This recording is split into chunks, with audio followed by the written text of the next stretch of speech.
Come on along and welcome aboard to Indiana Sports Beat Radio. Jim Quayle, thanks a lot for taking us along wherever you're going, whatever you may be doing. We appreciate you taking us along for the ride here on this Thursday, August 29th. Jake's at the wheel, keeping things on the track. Hope your week's gone well. A lot of excitement, a lot of action going on this week. Archie Miller in Evansville on Wednesday or Tuesday, whenever that was. It's football game week as Indiana prepares to open up the football season. Saturday against Ball State Cardinals up at Lucas Oil Stadium. Indiana's volleyball program opens up this week on Friday. You got beer and wine sales going to be happening. That's not till the following week, though, because the game's on the road. But lots going on. And on the program today, we're going to do something a little special, man. Starting a new segment.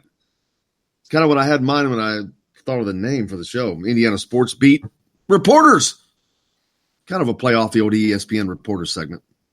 But Dylan Sinn from the Fort Worth Journal and Gazette, Kevin Brockway from CNHI Papers, and Dustin Schutte from the Saturday Tradition, all going to join us same time. A little roundtable action. Talk about various subjects. Mainly it's going to be about football during football season, but there's basketball's going on, so we'll work it all in. But get your questions in if you have any.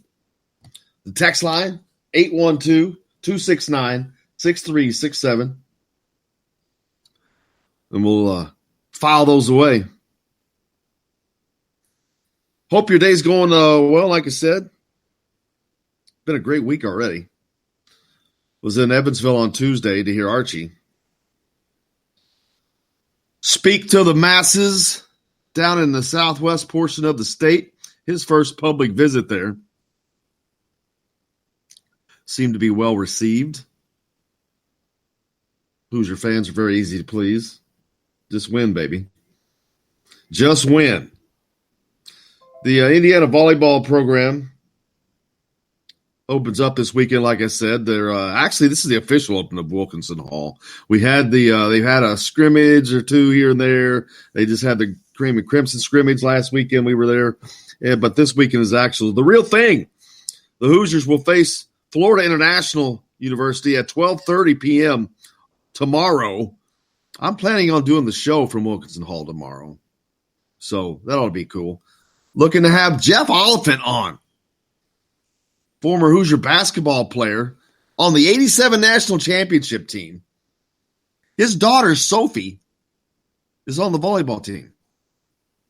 You remember I've talked about this connection between the IU basketball program and the IU volleyball program is extensive. Emily Fitzner's on the team. Her brother Evan was on IU's basketball team last year. You've got Megan Sloan, daughter of Brian Sloan, who was teammates with Jeff Oliphant on that 87 National Championship team.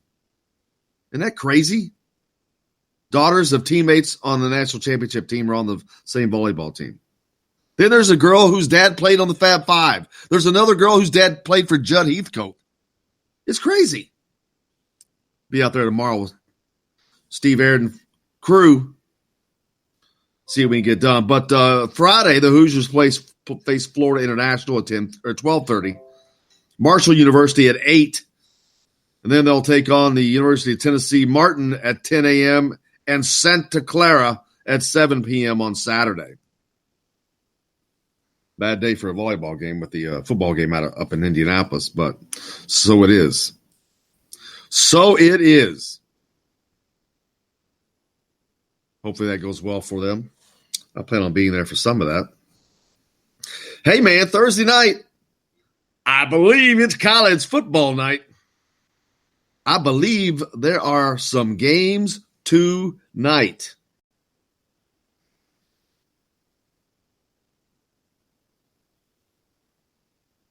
Let's see. Who's the first one listed? What was it? Morgan State and Bowling Green. Yeah, not interested. Albany, no. Oh, here we go. UCLA and Cincinnati. Getting it on right there. Tonight at 7 o'clock. ESPN at Nippert Stadium in the Queen City. So there's a little starter for you. Then a future Indiana opponent, Connecticut, takes on the powerhouse Wagner. That's also at 7 o'clock on ESPN Trace. Robert Morris and Buffalo.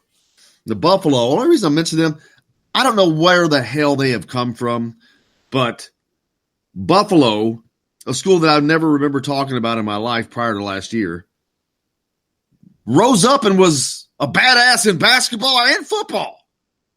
How's that possible? I don't know. But they did. If you remember, they were ranked in both last season. The Robert Morris Colonials are taking on the Buffalo Bulls. I see no TV. Oh, 7 o'clock, ESPN Plus. Up in the great Buffalo town. Let's see. Anybody else? Is that it? No. We got many more. UCF putting their run. They've got a different quarterback. I don't think the guy that got hurt won the job back. Florida A&M and UCF. That game's at 7:30 on the CBS Sports Network. Who else we got? Who's UCA? At Houchin Smith Stadium in Bowling Green, Western Kentucky, hosting UCA. Central Arkansas. I was like, I have no idea who that is. Oh, the Charlotte 49ers. My brother's the head of security for them. Taking on Gardner-Webb. They're at home at Jerry Richardson Stadium tonight at 7:30 on ESPN Plus. Here we go. Now we're talking. There's some old-time football. Clemson hosting Georgia Tech. 8 o'clock on the ACC network. Don't know if I have that. That's a new deal. I'm going to bet I don't, being a so-called northern up here in Indiana. But the defending champion, Clemson Tigers, hosting the Georgia Tech Yellow Jackets. Prime time. 8 o'clock. That'll be a game to watch. Then you've got Tulane hosting Florida International, FIU. Is that where Kiffin is? I can never keep it straight. There's too many Florida schools. He might be Florida Atlantic. Yeah, I think you're right.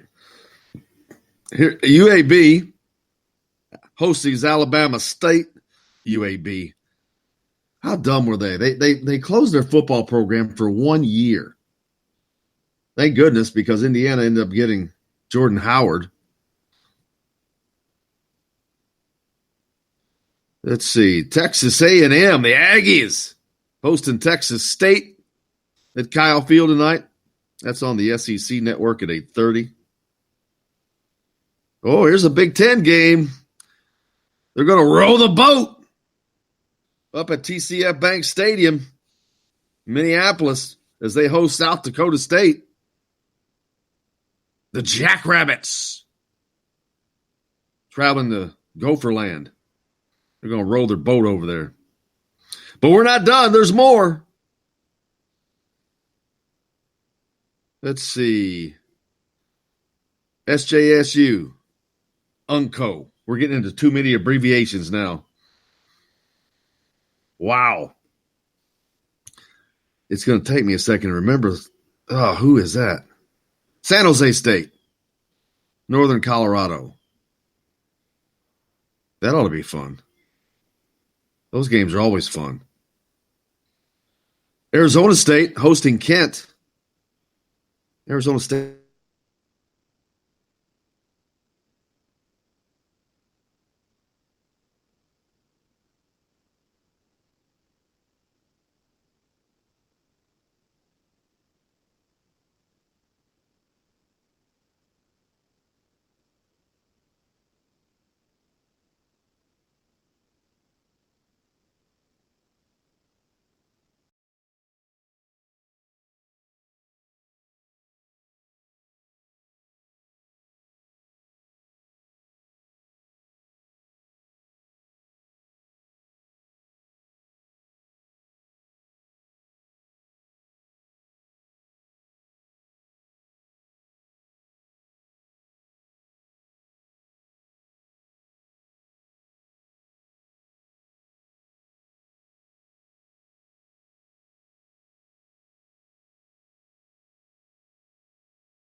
Arizona State on that game. Let's see.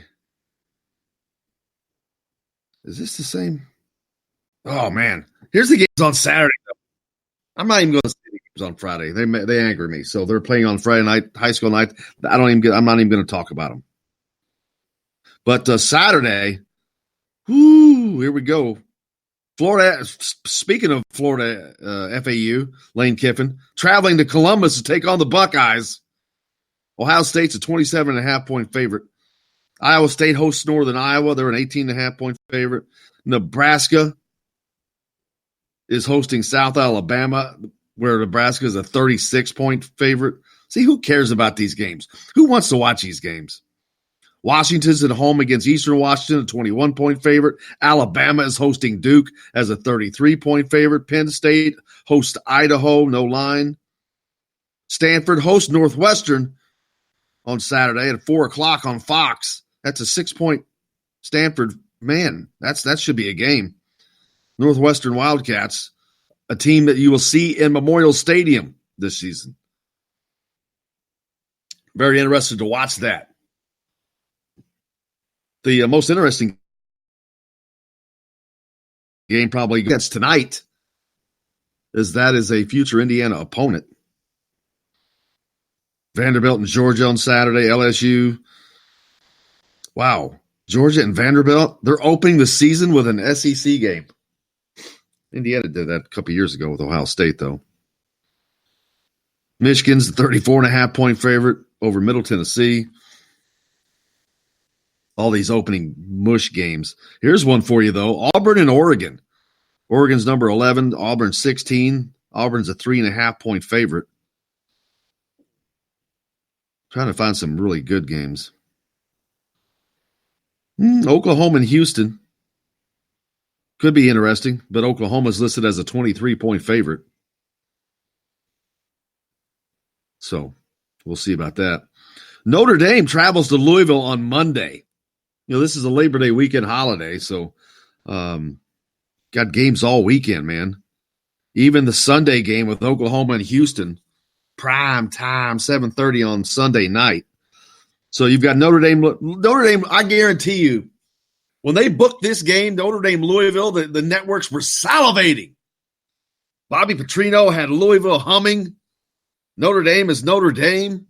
Louisville had gone up to South Bend and knocked off the Irish a couple years ago. I was at that game. Not so much now. The Irish are a 19-point favorite, I think.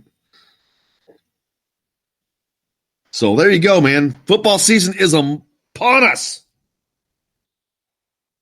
Plenty of games to get to watch this weekend. None more important, though, than for Hoosier fans. Indiana taking on Ball State Saturday at noon, Lucas Oil Stadium. We've got who we got coming up on a reboot? Matt Weaver. All right, our good friend Matt. We've got plenty more coming up here on Indiana Sports Beat Radio. From the Golf Club at Eagle Point Studios, we'll be back with more right after this.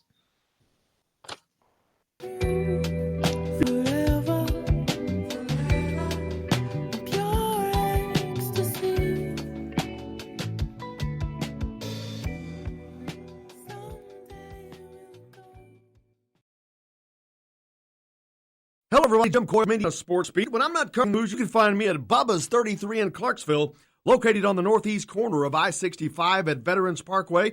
Bubba's 33 has hand-tossed pizza, cold burgers, and ice-cold beer from a select list of local craft brewers.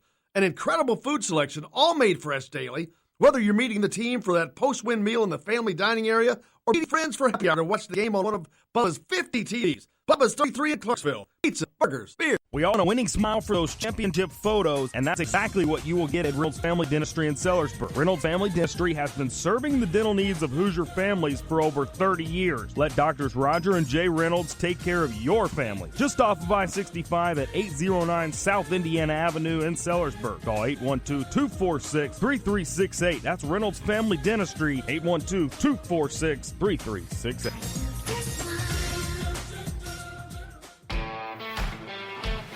Now that warm weather has arrived, it's time to hit the links, and there's no better place than the Golf Club at Eagle Point in Bloomington.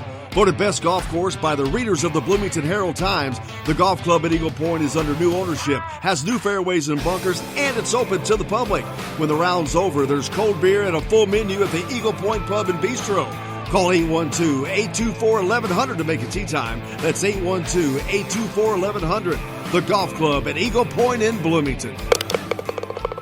This is A.J. Moye. This is Dan Dockett. Hey, this is Michael Lord, former Indiana basketball player. This is Indiana football coach Tom Allen. This is Jim Coyle with the Indiana Sports Beat. You can always like and follow us on Facebook. Always follow the show rebroadcast on iTunes, Google Play, iHeartRadio, Spotify. TheDailyHoosier.com is a great place to sign up for each and every day, or, of course, on 97.7 The Ref in Evansville. For the best recycling and waste removal service, turn to the area's leader, Sweetland Waste Removal and Recycling, a homegrown company serving southern Indiana since 1995. Sweetland Waste Removal and Recycling serves Floyd, Clark, Harrison, and Washington counties. For excellent service and peace of mind, call Sweetland Waste Removal and Recycling today at 812-944-5642. That's 812-944-5642. Keep life sweet with Sweetland Waste Removal and Recycling. I'm Rain Shaddy, and I'm a Hoosier. As a toddler, you could always find me running around in a cream and crimson onesie and a red IU hat reminiscent of those worn during the world-famous William Tell timeout, shouting, "Go Hoosiers!" Like many other alum, I chose to make Bloomington my home. As a civic and alumni leader, I have become very knowledgeable about our community and would love to share my insights with you as your realtor.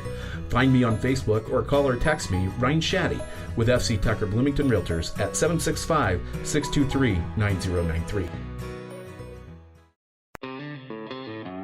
This is former Hoosier basketball player Nick Zeisloff.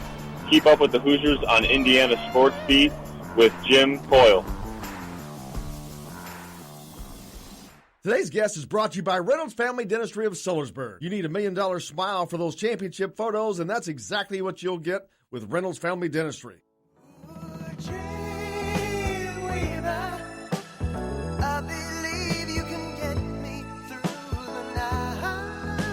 Hurt today, but no pain.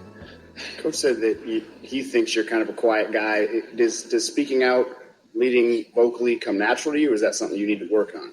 I feel like it comes natural. You know, some people might not see it because I don't do it out in the spotlight all the time. You know, I go up to the player, you know, because I feel like just communicating to somebody one-on-one is a lot better than just out loud to the team, because some people just take that leadership different because, you know, some people might take it as criticism, but I make sure that nobody take it as that and make sure that everybody's on the same page.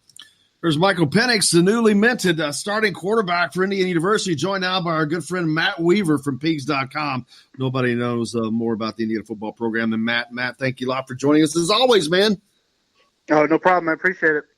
Brother, we've talked about this for a long, long time. Both of us were on the same page, speaking the same page as Michael Penix did. And when he was talking about his leadership skills, we talked about both being of the opinion that he was the guy to lead this team. And that turns out that is the case. And looking forward to that, first of all. But this could be the dawn of I don't want to say a new era for Indiana football because it's so cheesy. But I'm telling you, man, with all the parts they have, with Kalen DeBoer and having a dynamic quarterback like this, it could certainly be a page-turner for Tom Allen's program.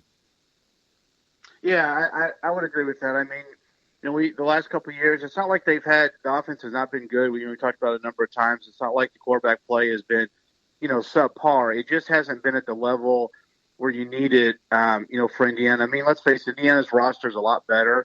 But still, you need some dynamic playmaking ability at quarterback to compete with some of the teams you're playing against because, you know, man on man, you just don't match up with a Penn State, Ohio State, Michigan, you know, across the board. I mean, a lot of your guys can play with them, but they're just so deep and talented. So you got to have an X factor at quarterback. And as solid as Peyton Ramsey's been, and he's done a lot of good things, it's just not the kind of guy that you can kind of put on the game or the team on his shoulders and ask him to go win a game or to go make a big time play in crucial moments week in and week out. He can do it some, but you know, Michael Penix has that ability with his arm, with his legs.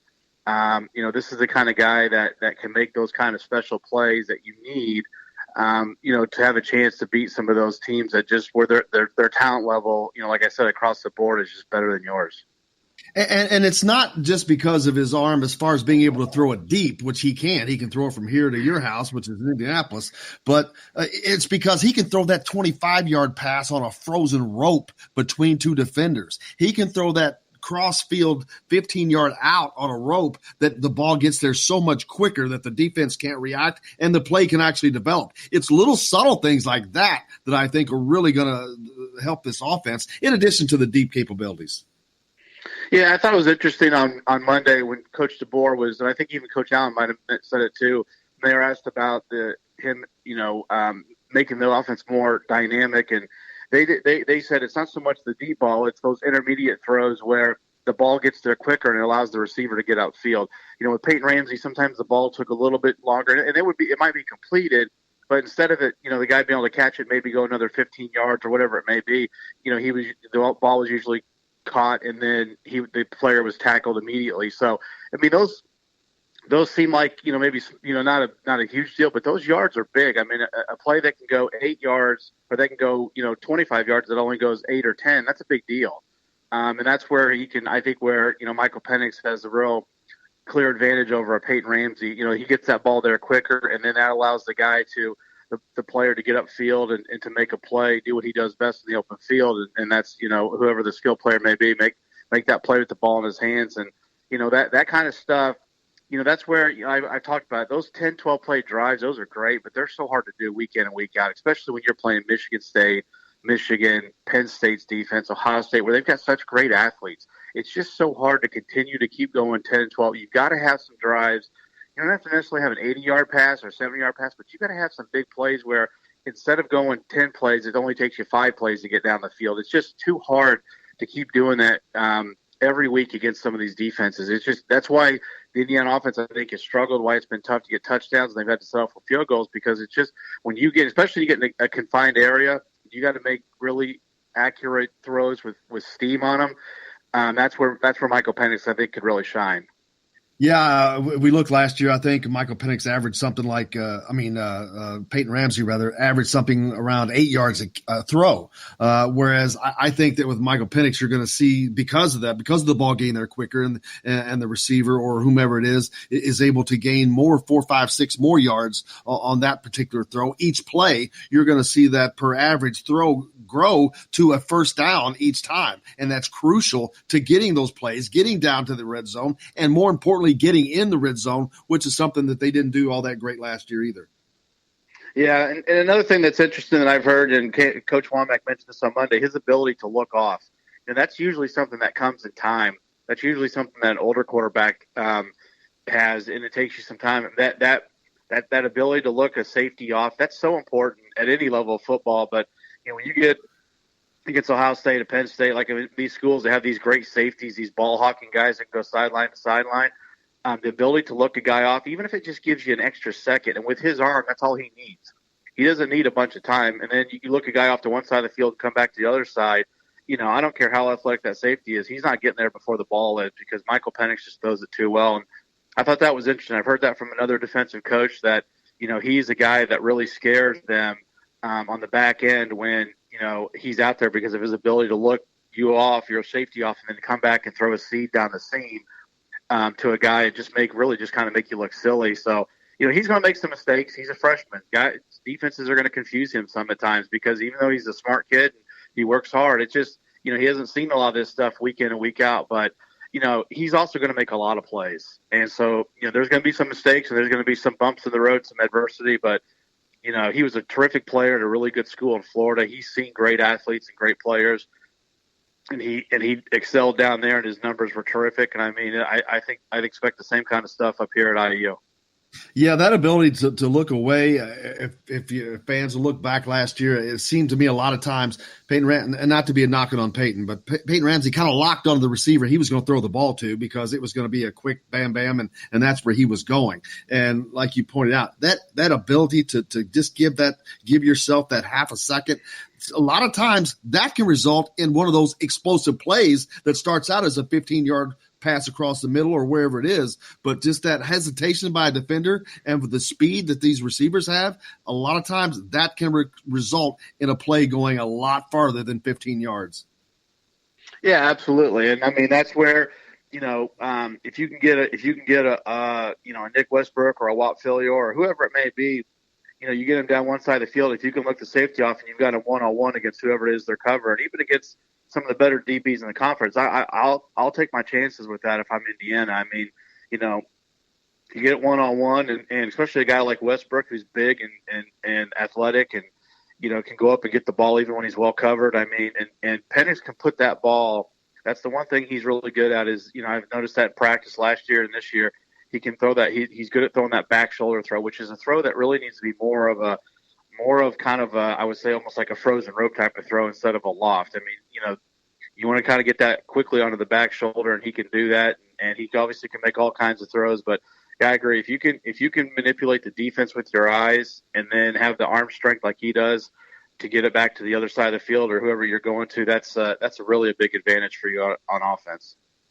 The opponent coming up on Saturday, Ball State, of course, a team that Indiana dealt with last year. They've played for quite a while. Back in the day, Ball State was a team or Indiana was a program that was very susceptible to losing here. I don't think that's going to be the case this week, without doubt, but you can never not give your opponent full respect, and Ball State is a Division I program that you have to do that to. What can we expect to see from the Cardinals, Matt? Well, I mean, they've got a veteran offensive line. Those guys have all played together a bunch. I think all 5 starters are back. If not all 5, I know at least 4 are, but it's a veteran offensive line. They do have a quarterback who, even though he's not started a ton, he does have some experience. I think he started the last 3 or 4 games when their quarterback last year, Riley Neal, went down. Riley Neal has since grad transferred to Vanderbilt University. So, I think his name is Drew Pittman. He's the quarterback. They have a new running back. I think Huntley is his name. Big guy, like 5'10", 225 pounds. Their running back from last year left to go to Kansas State. So you got some new pieces there. Their receiving core is pretty good. Riley Miller, I think his name. I think he's like number 86. And I can't. The name of the other guy escapes me, but they got some pretty good receivers. I think they're probably gonna. It's probably gonna be tough to them to come right at Indiana. I think Indiana's defensive line, even though it's got some new faces. They've got some guys in there that might be tough for them to run through. But I would guess you'll see try to get side to side, try to go horizontal as much as they go vertical. Try to spread Indiana out to get some of their guys in one-on-one matchups. They like to throw the ball a lot. I would assume they'll do that, but at the same time, if you throw the ball, that's obviously lead to turnovers and mistakes and stuff like that. With Indiana secondary, if the ball's in the air, I like their ability to go get it. And defensively, they're all up front. They play 3-4 defense, and I'm not sure they have the personnel to run it right now. Their D coordinator is actually a good friend of mine, Dylan Sinn. He was at IU on the staff when Kevin Wilson came in. He's a great guy, good coach, but I'm not sure he's got the players to run what he wants to run up front. So I think Indiana should be able to run the ball. They ran the ball well on last year, if I remember right. So I bet that'll be something to be able to do. They should be able to, this game, if you control the line of scrimmage on both sides, which Indiana, you would hope they can, then this is a game we should be able to pull away and win comfortably. But if you come out flat and you're not ready to go, which I can't imagine you're not ready to go in game 1 of the season, but if you're not, you make some mistakes and give up some plays on special teams or do some dumb things there. This is a game that could be probably closer than you want it to be. But I expect Indiana to come out. There's gonna be mistakes. It's game 1, but I expect them to come out and play hard and play with that edge and come away with the win. Yeah, in this first game, I know as an offense, they're going to want to come out Indiana and be smooth and go through a lot of the plays that they're calling. But they're not going to show a ton. Of course, the winning the game is the ultimate thing. So then it's not like they're going to hold back. They're not going to show the playbook, of course. But I think we're going to get a really good feel. I think the fans are going to get a feel of what Kalen DeBoer is doing different here. It's not this complete total revamping of the offense in the way I've understood it and seen it play out. It's just a lot of tweaking and using positions in ways they may not have been used last year. But I think it may be a little more up-tempo. I'm not sure about that, but I think that's going to be the biggest differences that people are going to see. Yeah, I'm really interested to see what the Kalen DeBoer offense. And like you said, I agree 100%. We're probably not going to really start. We're not going to probably see what he really his offense or his full kind of playbook or close to it probably till week 3. I mean, I would think the first couple of weeks will be vanilla because you shouldn't have to use a bunch of gadgets and kind of different things in these first 2 weeks. it'll be interesting to see, how much passing and, because like I said, these are two games coming up where you should be able to run the ball pretty good. Indiana's running back group is really, really good. I mean, it's so loaded. I mean, Samson James, is arguably, could be in the conversation for a top running back on the team, and he's not even listed on the depth chart. True freshman out of Avon, and Stevie Scott's terrific. Cole Guest is back. Ronnie Walker's had a good camp. So you got a big offensive line. So hopefully, you should be able to impose your will up front and run the ball. But, I think you're also going to, you want Michael Penix to have to, to get used to playing, get used to making some plays and making some throws and doing some different things. So, it'll be interesting if the Indiana running game is clicking on Saturday. I think it's going to be really hard for Ball State to slow down that offense. Yeah, that running back room is so deep that we almost failed to mention Ivory Winters has decided to transfer out of there. He's just a shy kid from Missouri, but also there's a lot of guys in front of him that aren't going anywhere. Stevie Scott is so young; he's only a sophomore, and you got a lot of the guys you mentioned. You got Ronnie Walker, which is a little older, but Samson James and those guys. That's a deep room, man. Yeah, I mean it's a shame. I mean, this is sometimes. I mean, it's hard to blame him because it's his life, it's his career.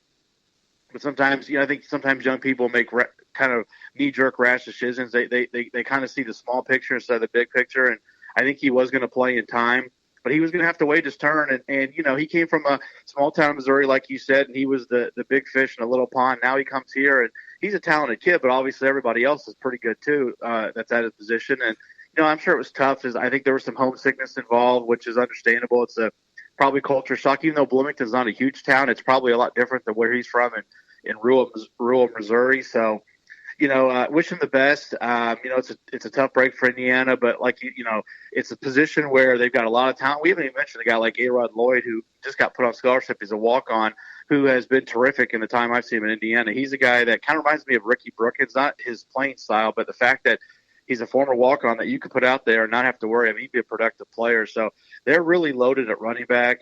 And even David Ellis could play running back for you if you need him to, the receiver, who's probably going to get a lot of reps at receiver. He could easily play running back. I mean, he's that kind of athlete. So, it's a bummer. You hate to lose talented guys like that. But at the same time, if his heart's not in it, if he's not happy, then it's not going to work. So it's better that he moves on. We always see the guys get put on scholarship, but not to this numbers, I don't think. We've seen quite a few, 3 or 4 here lately for Indiana. Is that a reflection of the talent being so deep that even the walk-ons are talented enough to earn a scholarship more so than in years past?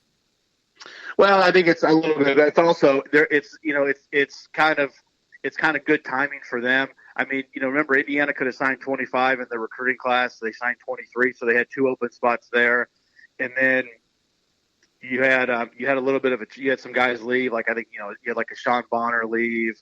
I'm trying to think what other attrition there was, but you had a little bit of attrition, so you had some open spots, which open and I don't think they can use Ivory Winters. I don't think they can use his tender because he had already started with the program, so they'll actually probably only be at like 83 or 84 scholarships for this season. Like a Ryan Smith, he left. I'm assuming they could use that spot, but it's just kind of good timing for some of these walk-ons. But yeah, they've got some good ones. I mean, A-Rod Lloyd, I mentioned him. Nate Snyder, the kicker, won the kickoff job. Jared Smolar had it last year, and he won it this year. Was put on scholarship. Connor Thomas, I think, is a running back who's a redshirt junior, I believe, and he's a guy that's worked in. Usually, those are the guys that get rewarded. Is the older guys who have been there for 3 or 4 years, and they're going into their 5th year, and they've been walk-ons, and they get rewarded for that, because it's not easy. It's not easy being a scholarship player in college football. It's even harder being a walk-on because you're basically never going to play. And so those guys, a lot of times they get rewarded for that, what they've given to the program throughout their career and get put on scholarship. But it's good to see, and I don't know if they'll all be able to keep past this year because they'll need those scholarships back for the upcoming class. But for at least this season, it's nice to see these guys rewarded for their hard work. All right, Matt, it's game week, man. I'm picking 38-10. Indiana wins this game. Yeah, I'm trying to think. I think that was the score last year. I'll go. Was it? I swear to God, it was strictly coincidence. I believe you. I'll go. Try to think here. I haven't even actually thought about a score yet. I'll go 41-14. Ooh, wow. Yeah. I wouldn't be surprised a bit, but looking forward to it. I can't wait to kick things off on Saturday, a noon game on CBS Sports Network. Indiana taking on Ball State. Matt Weaver from Pigs.com. Make sure you follow him there at Pigs with all complete coverage of Indiana. Matthew, thank you, brother. I appreciate you. Look forward to seeing you on Saturday. Okay, man. Take care. Thanks. You bet. There's Matt Weaver from Pigs.com. Also, we got a tour coming up today out of the new locker rooms at Indiana, so looking forward to that as well. But we got a lot more coming up here on Indiana Sports Beat Radio with Jim Coyle coming back. We got a lot more Archie to listen to as he was down in Evansville last night speaking in the Shoulders Family Lecture Series at Evansville Harrison High School. Stay tuned. Tons more coming back here on Indiana Sports Beat Radio from the Golf Club at Eagle Point Studios. Back right after this.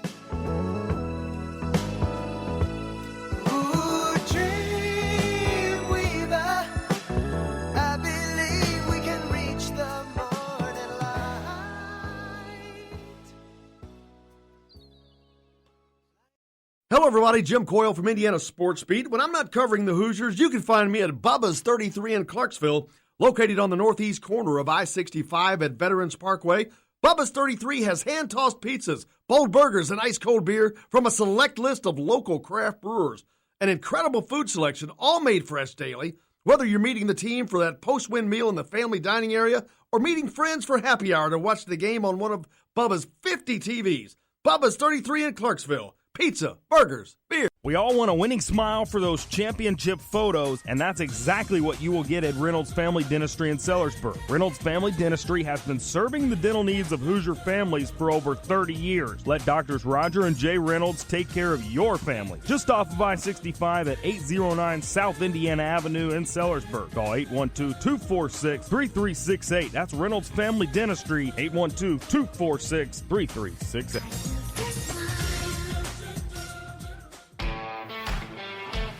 Now that warm weather has arrived, it's time to hit the links, and there's no better place than the Golf Club at Eagle Point in Bloomington. Voted best golf course by the readers of the Bloomington Herald-Times, the Golf Club at Eagle Point is under new ownership, has new fairways and bunkers, and it's open to the public. When the round's over, there's cold beer and a full menu at the Eagle Point Pub and Bistro. Call 812-824-1100 to make a tee time. That's 812-824-1100. The Golf Club at Eagle Point in Bloomington. This is AJ Moye. This is Dan Dockett. Hey, this is Michael Lord, former Indiana basketball player. This is Indiana football coach Tom Allen. This is Jim Coyle with the Indiana Sports Beat. You can always like and follow us on Facebook. Always follow the show rebroadcast on iTunes, Google Play, iHeartRadio, Spotify. TheDailyHoosier.com is a great place to sign up for each and every day. Or, of course, on 97.7 The Ref in Evansville. For the best recycling and waste removal service, turn to the area's leader, Sweetland Waste Removal and Recycling, a homegrown company serving southern Indiana since 1995. Sweetland Waste Removal and Recycling serves Floyd, Clark, Harrison, and Washington counties. For excellent service and peace of mind, call Sweetland Waste Removal and Recycling today at 812-944-5642. That's 812-944-5642. Keep life sweet with Sweetland Waste Removal and Recycling. I'm Rain Shaddy, and I'm a Hoosier. As a toddler, you could always find me running around in a cream and crimson onesie and a red IU hat reminiscent of those worn during the world-famous William Tell timeout, shouting, "Go Hoosiers!" Like many other alum, I chose to make Bloomington my home. As a civic and alumni leader, I have become very knowledgeable about our community and would love to share my insights with you as your realtor. Find me on Facebook or call or text me, Ryan Shaddy, with FC Tucker Bloomington Realtors at 765-623-9093. This is James Blackman Jr., former Indiana Hoosier. Make sure you're keeping up with the Hoosiers on Indiana Sports Beat.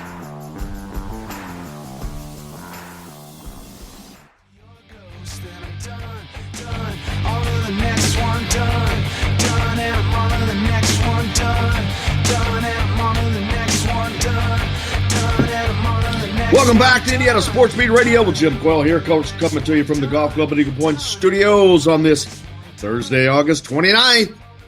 Time just keeps rolling, man. Never slows down. I'm telling you, what a quick year. Text into the show. Something about Matt Cross, but Matt Cross, I'm not understanding that. Matt Cross is in the middle of his visit at Texas A&M right now. Not quite sure what that one was you were saying there, Tim. IU basketball set to play Marquette in the secret scrimmage. Don't tell anybody. October, last year, Indiana played Loyola Chicago and Sister Jean in that secret scrimmage. I'm sorry, secret scrimmage.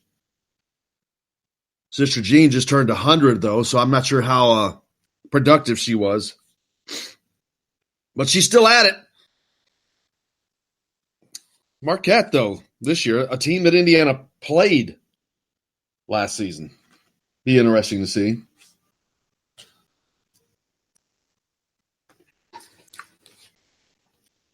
I mentioned Indiana volleyball opening up Wilkinson Hall on Friday. But, of course, it's college football week, man. I'm most excited about that. They also announced there's going to be certain areas where you can buy beer and wine at Memorial Stadium once the following week on Indiana's first home game. I believe that's against Eastern Illinois. Upland is the beer provider. No beer is going to be allowed in the actual bowl or provided or sold in the bowl area. You've got to go to certain vendor areas. It's in the corners, and you'll figure it out. Yesterday we met with Fred Glass, actually. Got a tour of the football facilities, which was pretty cool. He talked about the beer and the wine and lots of things, but he also gave his take on the team. Let's hear what Mr. Fred Glass had to say. And there's really a couple things that are driving that for me that ultimately fall under the umbrella of, I think, Tom Allen's terrific leadership. First of all, is the high quality of our players. I think our players are just better. This recruiting class, the freshman this year, was the best recruiting class in the history of Indiana University football.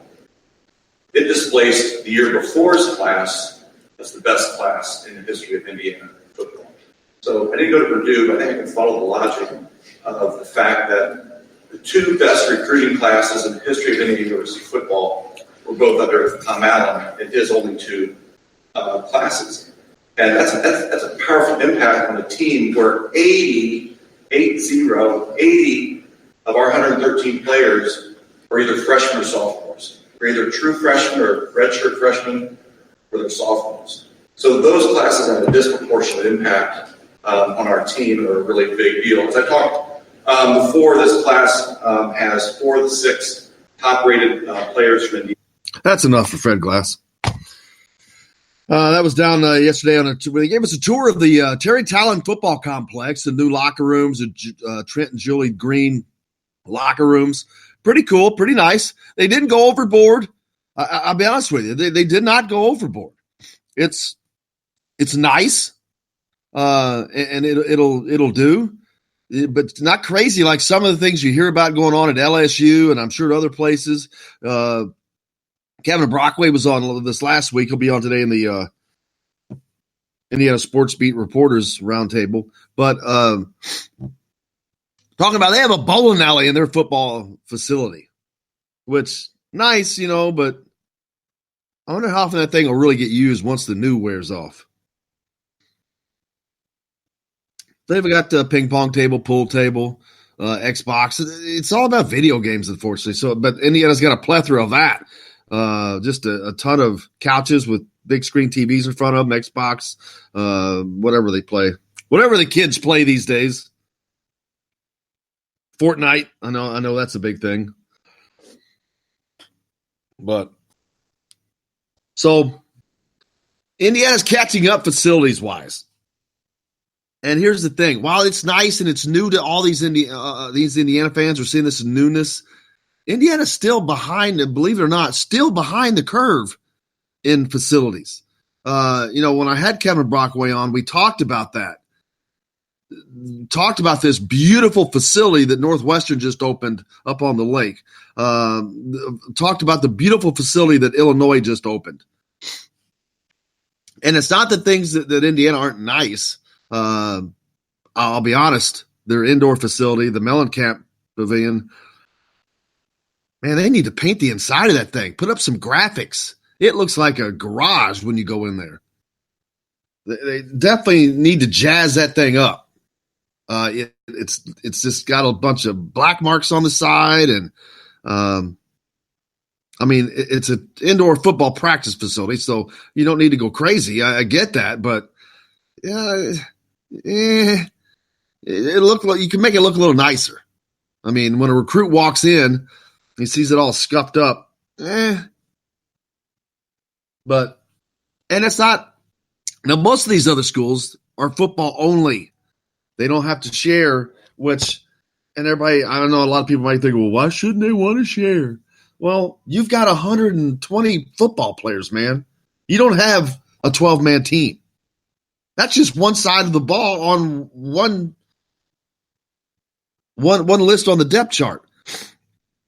Football is so much bigger than all these other programs, people-wise. Their weight room is not a football-only weight room. Indiana's going to have to build a weight room for the rest of the sports, I believe. But we'll see. We'll see. But they seem happy about that. I actually asked Fred Glass about the potential of adding suites. Now, I know that it's a walk before you run kind of a deal, that they've got to put fans in the stands and fill the stands before they worry about suites. But at some point, and it's with it, where Indiana's located too, it's they're not in a major metropolitan area. It makes it more difficult to get the corporate dollars to invest in something like that. But Indiana loses a ton of money, comparatively speaking, to some of these other schools on football. Indiana's the only school in the Big Ten that makes more money on basketball than they do football. Penn State did not even make $1 million on basketball for the season. Indiana makes about 10. But they're not making any money in football. Well, I'm not going to say they're not making any, but it takes 3 home games for Indiana to match one home game at, say, Penn State, Michigan, Ohio State. 1. Every game they play is like 3. So if they get 6 home games, they're profiting that those 4 home games that's how much more they're pulling in than, say, Indiana. Millions and millions and millions. But that's probably going to come with winning. And Indiana's never going to have a 100,000 seat stadium. So it's not about matching it. You don't have to match it. The Big Ten money is there to help try to even it out, try to help schools do things. Now, I'm not sure how that's manifesting itself in Indiana. We can't get answers on actually how much Big Ten money is being spent outside of athletics. But it would be curious to see as Indiana tries to continue to catch up to the rest of the league in this facilities arms race. But coming up in the next hour, Dylan Sinn from the Fort Worth Journal and Gazette, former Indiana student, Kevin Brockway from CNHI Papers, and Dustin Schutte from the Saturday Tradition. Going to have the first Indiana Sports Beat reporters segment. We'll talk about football. We'll talk about facilities. We'll talk about some basketball. Got a lot to get to. But looking forward to having those guys on and doing our first reporter segment. Kind of cool. This should be, hopefully. We'll see. It could be crap, man. It could be crap, but we'll certainly find out. Hit us up on the text line with the questions, 812-269-6367. Indiana playing Marquette in the secret scrimmage in October. Lots of college football tonight. Went over some of those games earlier. Mentioned them again in the next hour. But I'm ready for some football, man. It's here. It's time. I'm ready to see what this Indiana football team could do. Tom Allen is not on the hot seat. Even if he went 5-7, he would not be on the hot seat. But Tom Allen needs to win this year, and Tom Allen knows that. Good thing for him. I don't think that's going to be a problem. Well, I shouldn't say a problem. It's a tough schedule. Indiana plays as tough a schedule as anybody in the Big Ten. I don't care what anybody – see these rankings out and see Indiana schedule ranked down low. I just laugh. I'm like, hey, idiot, you realize they play in the Big Ten East. That's enough right there. Stop. Then you got to play Nebraska. Stop. The favorite pick to win the Western Division. Then they got to play Northwestern. Stop. The team that won the Western Division last year. So please don't talk to me about Indiana having a weak schedule. I don't want to hear it. That's the biggest bunch of crap I've ever heard. It's a farce. But we got plenty to get to. Coming up in the next hour, like I said, Dylan Sinn, Kevin Brockway, Dustin Schutte all are going to join me. Stay tuned. We're back with more here on Indiana Sports Beat Radio, coming to you from the Golf Club at Eagle Point Studios. Back right after this. By the backstage door, like a trip through the past. That day in the rain, and that one guitar made his whole life change. Now he needs to keep it rocking.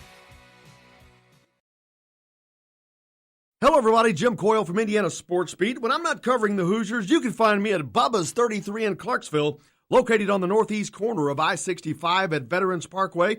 Bubba's 33 has hand-tossed pizzas, bold burgers, and ice-cold beer from a select list of local craft brewers. An incredible food selection, all made fresh daily. Whether you're meeting the team for that post-win meal in the family dining area or meeting friends for happy hour to watch the game on one of Bubba's 50 TVs. Bubba's 33 in Clarksville. Pizza, burgers, beer. We all want a winning smile for those championship photos, and that's exactly what you will get at Reynolds Family Dentistry in Sellersburg. Reynolds Family Dentistry has been serving the dental needs of Hoosier families for over 30 years. Let Doctors Roger and Jay Reynolds take care of your family. Just off of I-65 at 809 South Indiana Avenue in Sellersburg. Call 812-246-3368. That's Reynolds Family Dentistry, 812-246-3368.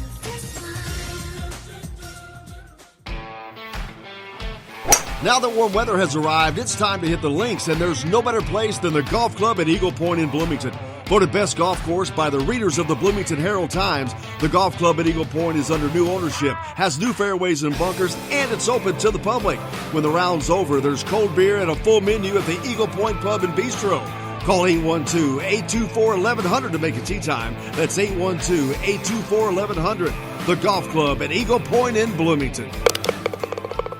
This is AJ Moye. This is Dan Dockett. Hey, this is Michael Lewis, former Indiana basketball player. This is Indiana football coach Tom Allen. This is Jim Coyle with Indiana Sports Beat. You can always like and follow us on Facebook. Always follow the show rebroadcast on iTunes, Google Play, iHeartRadio, Spotify.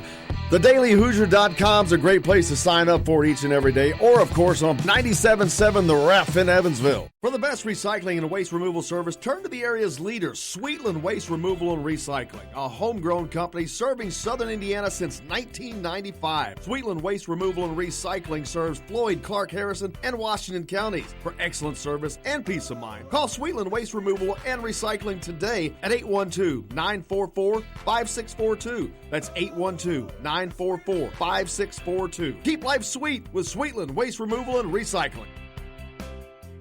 I'm Ryan Shaddy, and I'm a Hoosier. As a toddler, you could always find me running around in a cream and crimson onesie and a red IU hat reminiscent of those worn during the world-famous William Tell timeout, shouting, "Go Hoosiers!" Like many other alum, I chose to make Bloomington my home. As a civic and alumni leader, I have become very knowledgeable about our community and would love to share my insights with you as your realtor. Find me on Facebook or call or text me, Ryan Shaddy, with FC Tucker Bloomington Realtors at 765-623-9093. Hey, this is Jordan Halls, former Indiana Hoosier. Keep up with Indiana sports on Indiana Sports Beat. This hour is brought to you by Sweetland Waste and Removal Service, a homegrown company serving southern Indiana since 1995.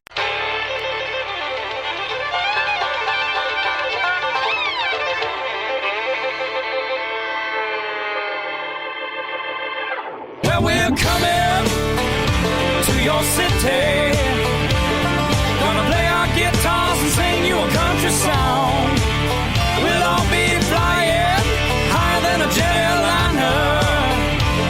And if you want a little bang in your yin-yang, come along. Well, come on along and welcome aboard to Indiana Sports Beat Radio. Of course, coming to you from the Golf Club at Eagle Point Studios. Jim Coyle with you as always. Jake's at the wheel, keeping things on the track. Hope your week's going well here. Thursday, August 29th. Flying through the week, man. It's game week. Indiana takes on Ball State Saturday at noon. CBS Sports Network. Lucas Oil Stadium. the venue. Indiana, Ball State both opening up their seasons this year. Lot to see at Indiana. I'm looking forward to it. But a lot of other games starting tonight. Tonight, baby. The season got underway last Saturday with Miami losing to Florida 24-20. But there are games tonight. Tonight's the night. Let's see.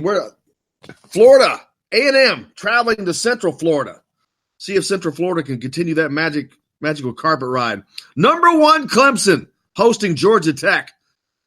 That ought to be a barn burner. Clemson's a 35.5-point favorite.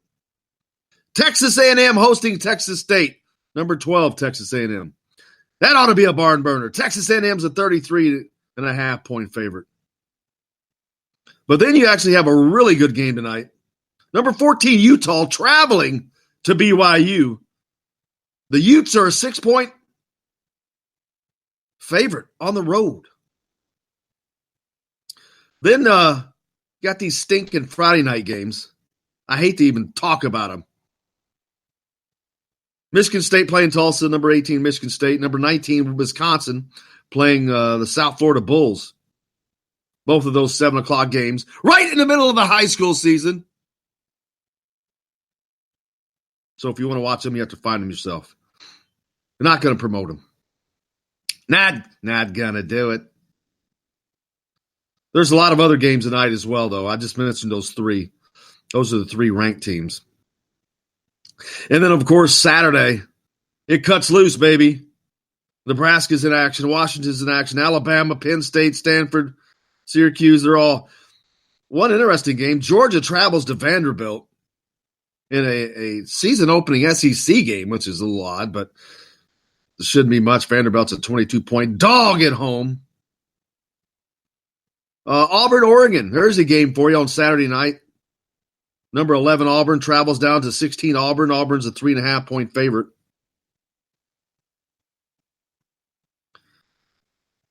I don't see any other good games. With this being a holiday weekend, Labor Day weekend, Houston travels to Oklahoma, but Oklahoma's a 23-point favorite. On paper, it doesn't look that good.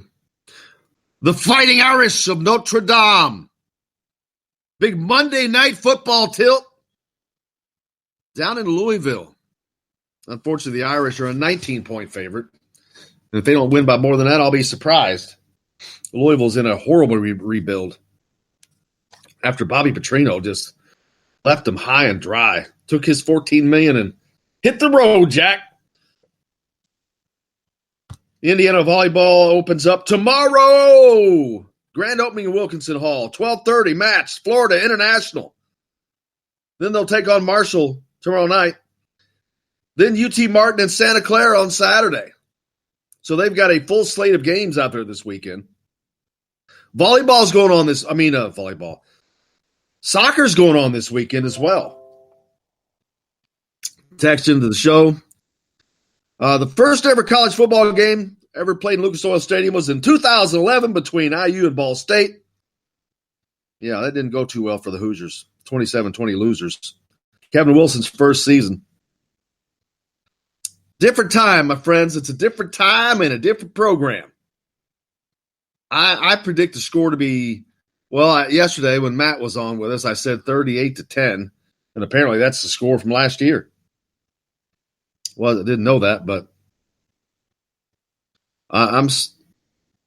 it may be 38-6. I may alter it just to not be that same score. But he picked 41 points, so I'm looking forward to that. Text into the show asking, any more recruits scheduled for Hoosier Hysteria? Not to my knowledge as of this moment.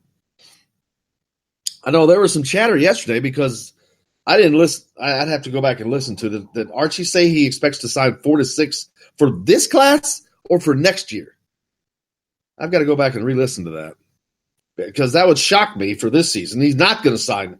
There's no way they're going to sign 6 this year. Hell, I don't know. They're going to be lucky to get to 4. They've got 2 open scholarships now. Visits coming starting this weekend with Geronimo. But he's one of Does Jalen Bridges come in also? He's a wing. That's just a crowded position for them. I mean, they have not been able to sign a backup point guard in 2 years. You heard Archie talk about moving Al Durham rather. I don't know why I call him AJ. Al Durham to have the backup point guard because they don't have one. But yet they keep bringing in these 6'7" wings. It's a shame they didn't offer Nigel Pack, number 79th rated player in the country. Happens to be a point guard from Indiana that did not receive an offer and now is going to Kansas State. That would have been nice. Of course, they didn't sign a shooter. Alex Hemingway, pretty daggone good shooter. Down in the Evansville area. Yeah, Clemson did not receive an offer. Very strange. Very strange. There's a couple of good ones that got away that I actually should probably be playing for Indiana next year. I'll be quite honest with you. You want Indiana players? There's 2 you should have got. There's your backup point guard, and there's your shooter. I know Anthony Leals is a good shooter, but you need more. You don't just stop at one, man. When you have multiple guys that can shoot the ball, you have a multifaceted weapon. Just a little opinion there. But I'm going to make sure I don't get too far into this. We've got the first Indiana Sports Beat Reporters segment coming up. Next, we'll go through the rest of the program with Dylan Sinn from the Fort Wayne Journal and Gazette, Kevin Brockway from CNHI Papers, and Dustin Schutte from the Saturday Tradition. Looking forward to this. I've been wanting to do this for quite a while. Threw it together yesterday. Happening today. Bam. Is that right, Jake? If I want it, just make it happen. That's right.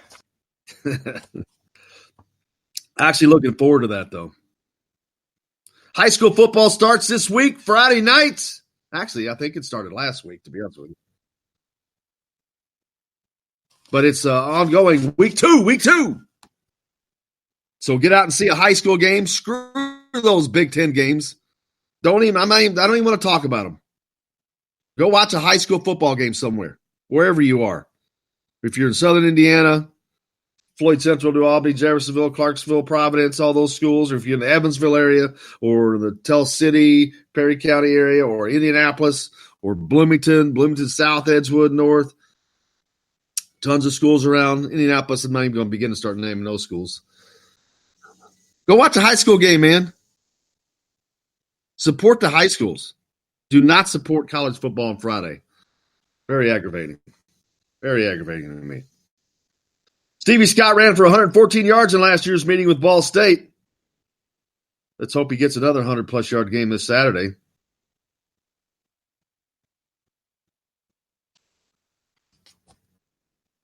That's from the book. I think Stevie Scott's going to have they've really managed Stevie Scott this year. Last year, he was not expected to be the guy. It kind of happened at the last second. And they didn't. And then when he got catapulted up into that position, they still didn't know he was going to be that guy. Nobody did. None of us did. No, we didn't see that coming. But now they've got an offense that is going to be a little more spread out. He's not going to need to carry the ball as much, which will lighten his load. And they kept him from taking a ton of hits in practice, trying to keep him fresh. I just think that these weapons are going to be locked and loaded. Locked and loaded. Jake, let me know when we got to get out.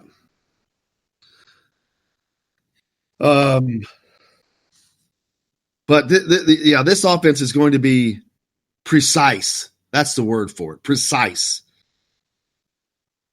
They're going to have every position cocked and loaded on every play. Doesn't matter if it's a running back. You don't know if he's going to get the ball or get the ball out of the backfield. Tight ends are going to get the ball a lot more this year. Wide receivers are going to get the ball a lot more this year. They're going to get the ball downfield this year. It's going to be an offense that has a very, very multifaceted attack. It's going to stretch these defenses. It's going to stretch these defensive coordinators. And I promise you, they're early going, these guys are not going to have a lot of film on Indiana. They're just going to see those two non-con games up until the Ohio State game.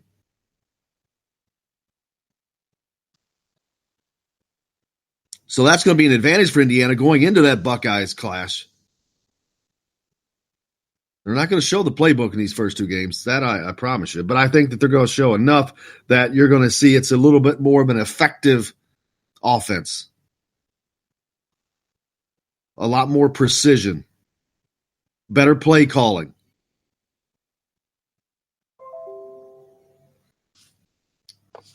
Tim texting, maybe Archie should hand out IU flags for all of Christian Lander's neighbors to fly on their houses so all he sees is IU every day when he leaves school home for school, LOL. Yep. Evansville's full of IU love. There's no doubt about that. I don't think he has to hand out flags. He's down there enough himself. Hey, we got a lot more coming up on the program. Our first Indiana Sports Beat reporter segment coming up next. Dylan Sinn from the Fort Wayne Journal and Gazette, Kevin Brockway, CNHI Papers, and Dustin Schutte from Saturday Tradition, all joining us next here on Indiana Sports Beat. Back with more right after this from the Golf Club at Eagle Point Studios.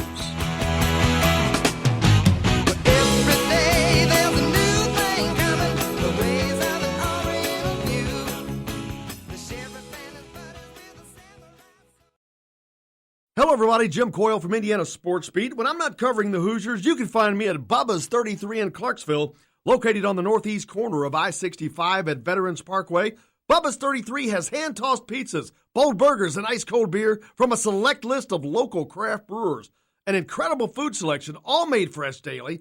Whether you're meeting the team for that post-win meal in the family dining area or meeting friends for happy hour to watch the game on one of Bubba's 50 TVs. Bubba's 33 in Clarksville. Pizza, burgers, beer. We all want a winning smile for those championship photos, and that's exactly what you will get at Reynolds Family Dentistry in Sellersburg. Reynolds Family Dentistry has been serving the dental needs of Hoosier families for over 30 years. Let Doctors Roger and Jay Reynolds take care of your family. Just off of I-65 at 809 South Indiana Avenue in Sellersburg. Call 812-246-3368. That's Reynolds Family Dentistry, 812-246-3368.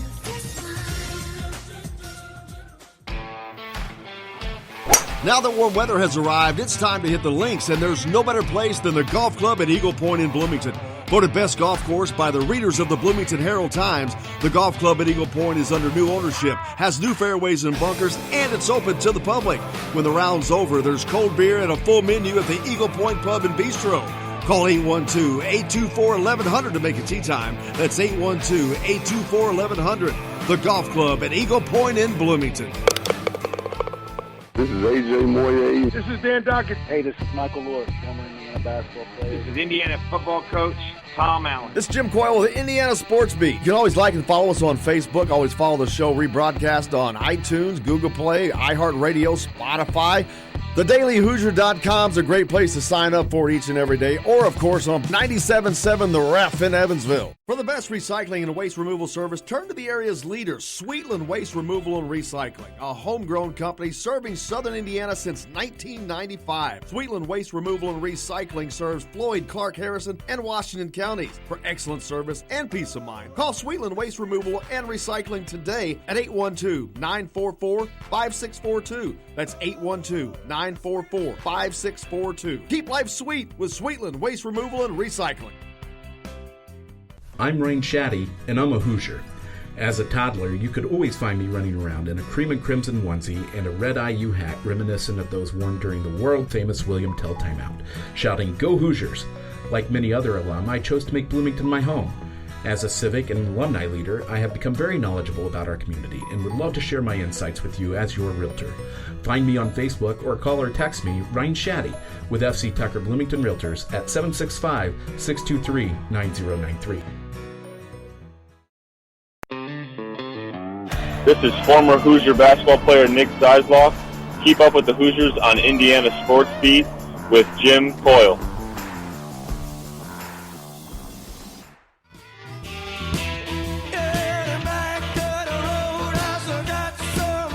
Welcome back to Indiana Sports Beat Radio. Of course, coming to you from the Golf Club at Eagle Point Studios. Coming up next, our segment, Indiana Sports Beat reporters.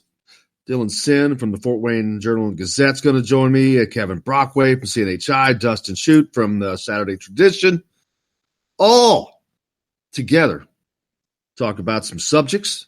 Of course, a lot of football talk here. It's football season.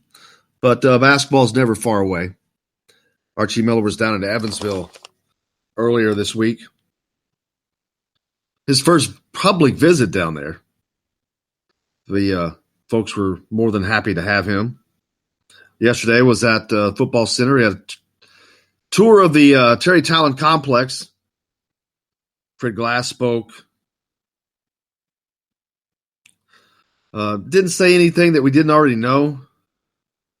I don't mean that in a bad way. He just reiterated the stuff that they were doing, and so it was nice. But I think we got everybody online now. Guys, thanks a lot for joining us. Welcome to our first Indiana Sports Beat reporter segment. Dylan Sinn from the Fort Wayne Journal and Gazette. Dylan, how are you? I'm good. Kevin Brockway from CNHI. Kevin? Good morning. And Dustin. Dustin, do you pronounce your last name Schutte? It's Schutte. Okay, Schutte. I grew up as Schutte, but I didn't know it. Dustin Schutte from Saturday Tradition. Dustin, how are you, man? I'm doing well, Jim. How are you? Great. Football season's here, so it's how can you not be great? The weather is incredible. It's like somebody ordered football weather because, man, it is here. But games actually started last Saturday, and Kevin's Miami Hurricanes got beat by Florida. But the games really kick off in abundance tonight. There are some games tomorrow night, which I think is atrocious playing on high school football night. But then of course, on Saturday, things really get flying. And the game, of course, we talk about most, Indiana taking on Ball State, a 12 o'clock tilt. That'll be on CBS Sports Network. But a lot of optimism in this football team this year. Dustin, you cover a broader range than most of us here. So you've got to take in a lot more. But even from your perspective, I would think that the buzz is permeating the outside world with this Indiana football team. Yeah, I think so. I think there's maybe still a little bit wait and see with Indiana, just because the last 2 years, I think people expected them to be a little bit more competitive in terms of getting to a bowl game, maybe winning the Old Oaken Bucket. But I think when you look at what Indiana has offensively, making the change at quarterback, having a dual threat guy in Michael Penix, some of the weapons he's got at the wide receiver position, and guys like Donovan Hale, Nick Westbrook, and Watt Filliar, and then you've got a loaded running back room. I think there's a lot of things to like about this team offensively. And when you mix in the fact that Kalen DeBoer can open things up, get the ball to the talented guys around him, I think there's a lot of optimism, especially on the offensive side of the ball. And, Indiana's defense has been really good defensively under Tom Allen, so I think that's going to be just fine. It's a matter of if they can get to maybe knocking off a team that they shouldn't this year, beating a Michigan, beating a Penn State or an Ohio State. They've got a couple of those games at home with Michigan and Ohio State and Bloomington. So I wouldn't be surprised to see the Hoosiers get back to a bowl game this season and maybe knock off one of those big powers that they've been yearning to knock off for quite some time now. Kevin, you with CNHI now, but you came up having covered the Florida Gators for 15 years, so you're also the freshest face on the program. You have an outside perspective. What are your thoughts on this team? Going into the season, you've been around them at the practices. You've heard a lot of the local media talking about what is and is not going to happen and the changes with this football program. What's your viewpoints on Indiana football so far? Well, I see a lot of speed and playmaking ability defensively, particularly in the secondary. Offensively, I see a team that maybe doesn't quite have the speed, but I think Cole Guest will be an interesting dynamic in that because he's a guy, especially as we saw during camp, the ability to catch the ball out of the backfield a little bit. will be an interesting dimension to the offense. And Kalen DeBoer said he wants to throw the running backs more. So I think that will be interesting to see. And then, of course, Michael Penix, going with the redshirt freshman quarterback, the guy with a lot of talent, with the strongest arm. But, the big question will be, dealing with maybe some of the growing pains that a quarterback will be making in his first few starts in the Big Ten. And Dylan, you cover, having actually been an IU student as well, but you cover a few different teams, Indiana, Purdue, and Notre Dame. And Indiana had kind of fallen behind Purdue a little bit with Jeff Brom and that magical offense he brought. But, man, it seems like things may be turning back around this season. You've covered both teams. What have you seen? Well, I definitely see Indiana, as you said, they have fallen behind a little bit in the last few years here. There's no doubt that Purdue has been a little bit more explosive. They brought in some really good recruiting classes. But Indiana has started to do that too. And to Kevin's point about maybe not quite having the speed as some other teams, I think that's true for now. But we are starting to see Indiana bring in some guys with some speed, with some physicality.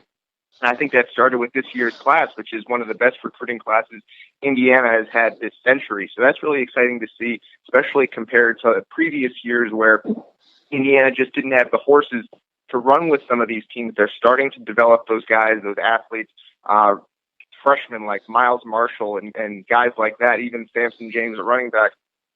Those guys are going to be contributors for years to come, and that's what Indiana has to do, is start stacking these classes one on top of the other and really developing that roster depth. Dustin, you have a probably the widest range coverage of all of us, and who all you cover. So your perspective is probably going to be a little different. What reasons do you say that Indiana does not have the success that a lot of people are seeing, and what could hold them back?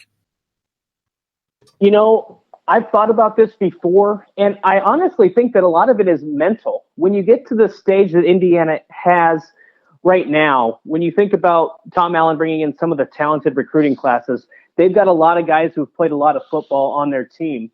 But when you talk about, you've been beaten by Michigan and Ohio State for 30 straight years. Purdue's had your number the last 2 seasons. Everybody's expecting you to get to the bowl game.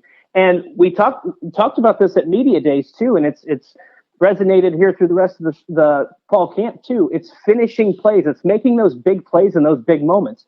Can Indiana figure out a way to win games in the fourth quarter? I know they struggled majorly in the second half.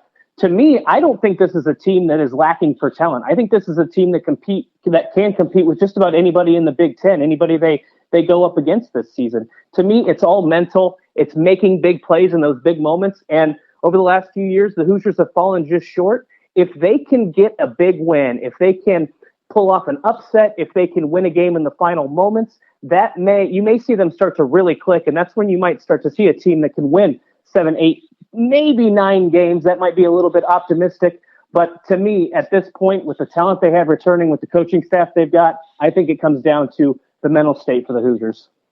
And last year, there was a quarterback battle. It was Michael Penix's rookie season, his freshman season. And I really said openly that I thought that Michael Penix should have been the starting quarterback last year because of the reasons that we talked about all season and up until this season. But that didn't happen. And this year, though, that quarterback battle resulted with Michael Penix being named the starting quarterback. Dylan, what differences just in the program itself making that move, because that's a move that Tom Allen didn't make last year out of fear of just not making the safe choice, I think, but taking that risk, because it is kind of a risk. But what does that show the differences in this Indiana football program? Well, I really think that it shows that Indiana is they're going to play the right player, the best player, regardless of seniority or status or anything like that. And I think that sends a message to the rest of the roster that if you perform on the practice field, if you perform in games when you get the chance, you're going to see the field more often. I think that's going to build confidence in this team. He's not going for the safe route. He's going for the guy that he feels can help Indiana win and win right now. And I feel like that's an impressive message to send for this team. Now, to be clear, I think that if Michael Penix had stayed healthy last season, I think by the end of the year, he probably would have been the starting quarterback if he had not torn his ACL. Obviously, we can't know for sure, but he was trending that direction. I think the fact that he's now healthy, he's now back to what seems like 100%. He clearly has the physical tools to be that guy. I think he clearly showed that in camp, and I think it's really impressive that Tom Allen made that decision. And it just shows that he's not going to play favorites or anything of that nature. If he thinks you're the better player, he's going to put you out in the field, and that's an impressive message to send. Yeah, Kevin, to follow up on that, to moving Reese over to the defensive side, it pretty much follows exactly with what Dylan just said. I mean, he was one of the most dynamic offensive players they had, but they've got him playing defense this year. Yeah, and he's been dealing with a little bit of a hand issue. And I think Dylan's point is interesting because of the fact that it's easy to lose a portion of a team when you don't play your best guys, your guys that perform the best in practice. And I think that that dynamic is going to show. And I think Mike is a guy that we have seen is pretty, his teammates think very highly of him. I mean, they did Peyton too, don't get me wrong, but I think with Mike, I think you get a sense or you feel like that, this team really believes in him. And as Tom Allen said, that was a big factor in the decision. A guy that, a quarterback that the team believes can drive down the field and win the game. Mike isn't the most vocal guy, as we know, but, and I'm going to write about this during the week, but he has that intangible, that poise that he showed during camp that, they're hoping he's going to show in games and that he doesn't get rattled too often. And Dustin, you travel around a lot because of your wider coverage. From a personnel standpoint, where do you see Indiana starting? Indiana's got to be closing that gap with these big, to compete with that Big Four and the other teams like it, Michigan State, Michigan, Penn State, Ohio State. The personnel has got to continue to rise, as does the depth. But I think Tom Allen is doing a masterful job, especially off of back-to-back 5 and 7 seasons. It blows my mind he can do what he's doing. But anyway, Indiana seems to be closing that talent gap. I don't know if they can ever close it completely, but they're getting a step closer, it seems, at least from our perspective. Right. And I think Tom Allen, of Indiana's 10 highest ranked recruits, I think Tom Allen in his 3 years now recruiting classes has brought in the 6 of the highest. So that's pretty incredible considering that maybe they haven't had as much success as they would have liked being on the verge of bowl eligibility. I know he was able to swap Samson James from Ohio State last year, and he's able to get a top receiver out of Detroit this year. So the talent gap is closing, and you're right. You're never going to close the gap completely with Ohio State, Michigan, Penn State. Those programs are always going to get the best talent. But there's no reason you can't compete with the likes of the Purdue's, Iowa, Wisconsin, even Michigan State. If you're able to get a few pieces here and there, I mean, you saw it last year to keep it in state with Purdue. You get a guy like Rondale Moore and a few other pieces, you can beat teams like Ohio State. You can take teams like Michigan to the wire. You can be more competitive in your division. And I think Indiana is finally starting to get to that level where they are getting more than just a few pieces, more than just a guy here and there. They're getting consistent guys that can come in, make an immediate impact. Right now, they're still a little bit on the inexperienced young side. But in a year or two, when you start to see some of these big-name guys, these 4-star recruits that Tom Allen has brought in, once you see them start to take the field, get a little bit more experience, this is going to be a very dangerous team. I don't want to say that they're going to be competing for Big Ten East titles every year. Again, I think that might be a little bit too optimistic. But this is a team that can consistently win 8 or 9 games. And in that division, at a place like Indiana, that would be an incredible feat. Absolutely. I could not agree more. Kevin, coming from Florida, it's ironic that Tom Allen has developed this pipeline to Florida. I mean, other places like Dustin just mentioned, Detroit, and grabbing guys from areas that were non-traditional for Indiana. But this Florida pipeline is utterly amazing. You pointed out that Indiana has the most Florida kids on their roster than any team in the Big Ten, and it's not even close. Yeah, 24, and Illinois has 17, and then I guess it's 24, 26, depending on if you count the kids from IHG Academy that might come from different states. But regardless, I mean, he's getting a lot of speed, and he's infusing that talent from a speed perspective with regards to getting those kids from Florida. And Tywone Mullen, a U.S. Army All-American, a guy that another depth piece to the secondary that over time. Could develop into a star. And it's really interesting. And, to make another SEC comparison, I look a lot of the parallels of what Tom Allen is doing to what Mark Stoops did at Kentucky, another kind of basketball first school, but he went in, he put recruiting classes over recruiting classes. It took about 4 or 5 years, but last year, the breakout year, they have Jared Allen, they have Benny Snell, they beat Florida in the Swamp, they get to 9 wins, and they play Penn State in the Citrus Bowl. And Tom Allen is kind of building that direction. I mean, it might not happen this year, but if you keep on piling those recruiting classes on top of recruiting classes, top 40, eventually you're going to get there. Yeah, I've already got my dream bowl scenario set up, man. Indiana taking on Kentucky in the Music City Bowl in Nashville. That would just be outstanding to see happen. But you're right. Kentucky's a program that's come up through the SEC same way. We're great recruiting classes stacked on top of each other, and that's what Tom Allen has done. And Dylan, you cover Notre Dame, a team that just is a national recruiting all day long. They're all national. But to see an Indiana program that has not had that success do something like that, and to lead the Big Ten and Florida players, that's kind of mind-boggling to me.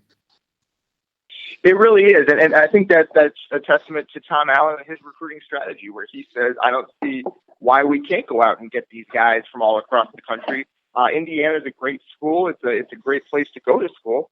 And now that they have this new football facility, I think you see Indiana investing in football in a way that it hasn't really maybe in the past. Obviously, basketball is always going to come first, but football is now getting money from boosters. It's getting money from the athletic department in a way maybe we haven't seen in the past. And I think not only are they stacking these classes on top of each other, but we talk about getting one of those big wins against a Michigan, against Ohio State, against even a Penn State. If they get one of those wins, you're going to see maybe it starts to snowball a little bit, where people say, oh, I remember Indiana from that game where they beat Michigan. And then that's something that sticks in a recruit's head. And I think we saw that with Purdue this year, where they beat Ohio State last year. And that became kind of a recruiting tool this offseason for Jeff Brom as he went out and tried to get guys, hey, we beat Ohio State on national TV. I think that's happened for Indiana. So even if they just get one of these big wins this season, that could be huge.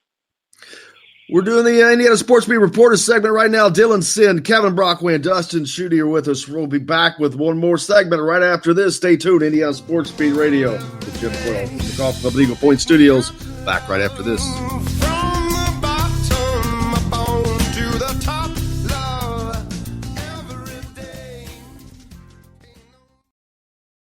Hello, everybody. Jim Coyle from Indiana Sports Beat. When I'm not covering the Hoosiers, you can find me at Bubba's 33 in Clarksville, located on the northeast corner of I-65 at Veterans Parkway. Bubba's 33 has hand-tossed pizzas, bold burgers, and ice-cold beer from a select list of local craft brewers. An incredible food selection, all made fresh daily. Whether you're meeting the team for that post-win meal in the family dining area or meeting friends for happy hour to watch the game on one of Bubba's 50 TVs. Bubba's 33 in Clarksville. Pizza, burgers, beer. We all want a winning smile for those championship photos, and that's exactly what you will get at Reynolds Family Dentistry in Sellersburg. Reynolds Family Dentistry has been serving the dental needs of Hoosier families for over 30 years. Let Doctors Roger and Jay Reynolds take care of your family. Just off of I-65 at 809 South Indiana Avenue in Sellersburg. Call 812-246-3368. That's Reynolds Family Dentistry, 812-246-3368.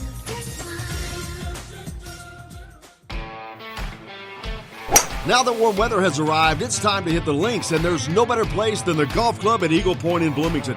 Voted best golf course by the readers of the Bloomington Herald-Times, the golf club at Eagle Point is under new ownership, has new fairways and bunkers, and it's open to the public. When the round's over, there's cold beer and a full menu at the Eagle Point Pub and Bistro. Call 812-824-1100 to make a tee time. That's 812-824-1100. The golf club at Eagle Point in Bloomington. This is AJ Moye. This is Dan Dockett. Hey, this is Michael Lewis, former Indiana basketball player. This is Indiana football coach Tom Allen. This is Jim Coyle with the Indiana Sports Beat. You can always like and follow us on Facebook. Always follow the show rebroadcast on iTunes, Google Play, iHeartRadio, Spotify. TheDailyHoosier.com is a great place to sign up for each and every day. Or, of course, on 97.7 The Ref in Evansville. For the best recycling and waste removal service, turn to the area's leader, Sweetland Waste Removal and Recycling, a homegrown company serving southern Indiana since 1995. Sweetland Waste Removal and Recycling serves Floyd, Clark, Harrison, and Washington counties. For excellent service and peace of mind, call Sweetland Waste Removal and Recycling today at 812-944-5642. That's 812-944-5642. Keep life sweet with Sweetland Waste Removal and Recycling. I'm Ryan Shaddy, and I'm a Hoosier. As a toddler, you could always find me running around in a cream and crimson onesie and a red IU hat reminiscent of those worn during the world-famous William Tell timeout, shouting, "Go Hoosiers!" Like many other alum, I chose to make Bloomington my home. As a civic and alumni leader, I have become very knowledgeable about our community and would love to share my insights with you as your realtor. Find me on Facebook or call or text me, Ryan Shaddy, with FC Tucker Bloomington Realtors at 765-623-9093. This is James Blackman Jr., former Indiana Hoosier. Make sure you're keeping up with the Hoosiers on Indiana Sports Beat. Today's guest is brought to you by Reynolds Family Dentistry of Sellersburg. You need $1 million smile for those championship photos, and that's exactly what you'll get with Reynolds Family Dentistry.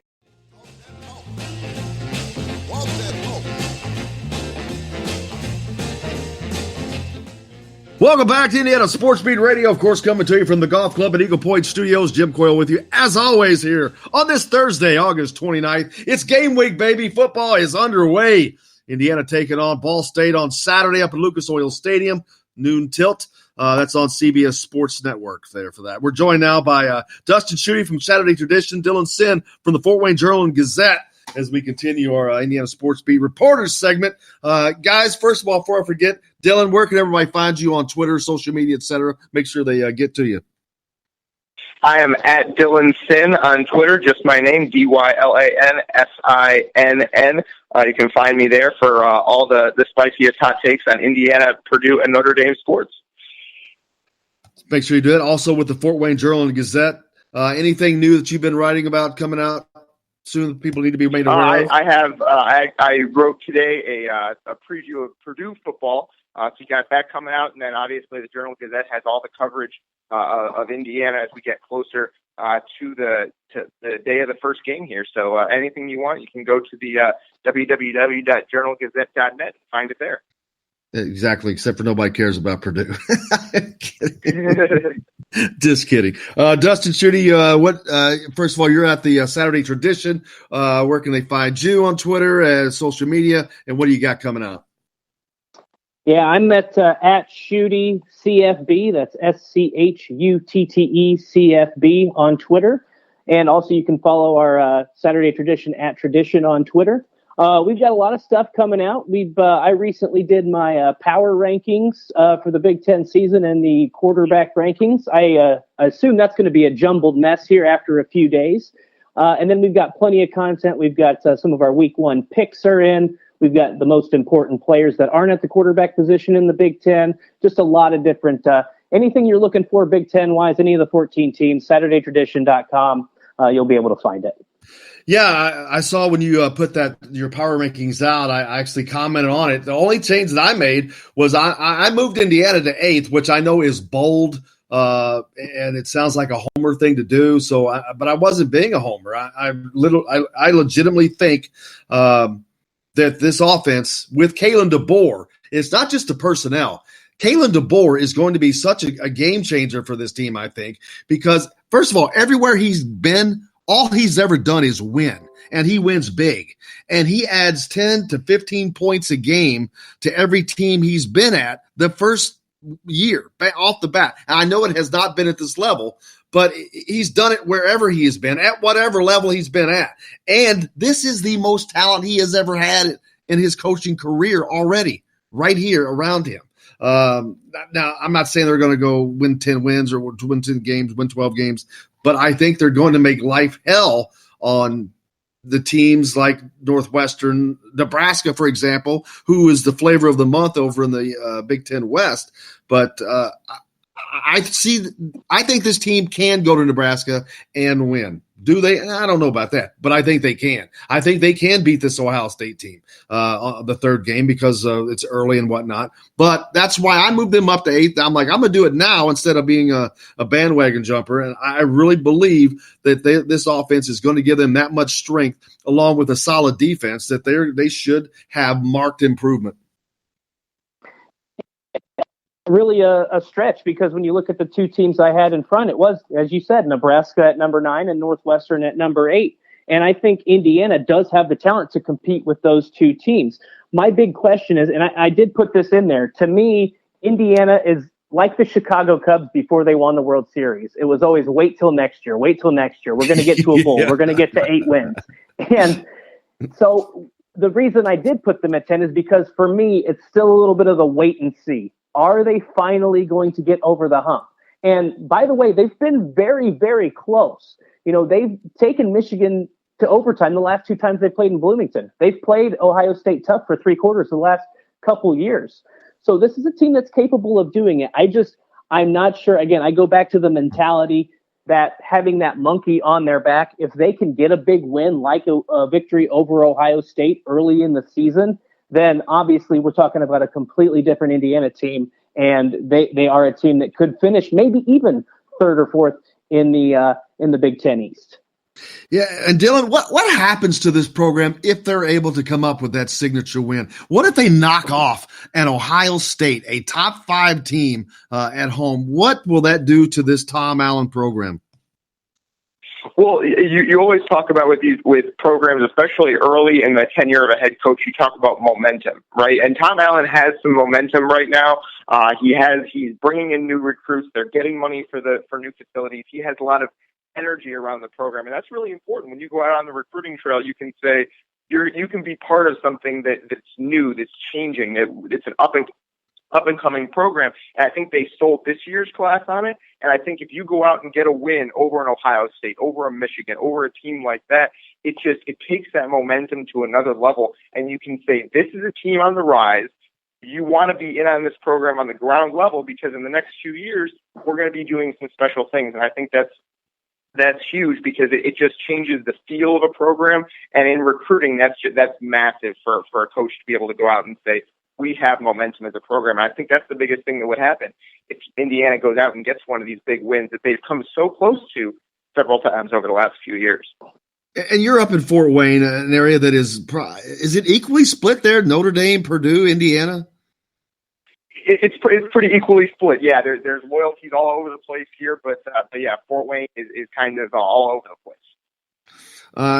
Dustin, like you said, you cover all of these teams. We talk a lot about facilities. Indiana gave us a tour yesterday of the Terry Talon Football Complex, the new locker rooms and all that. It looks nice. It looks great. They've done a really good job, but they're catching up.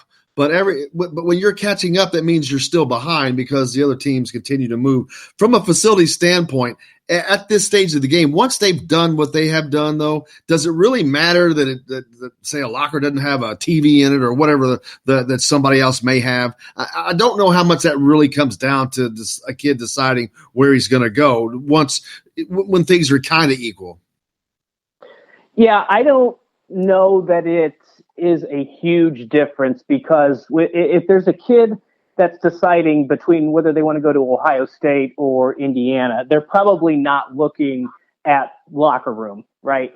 Like if you might make that decision if it's between Indiana, Northwestern, or a MAC school, something to that extent.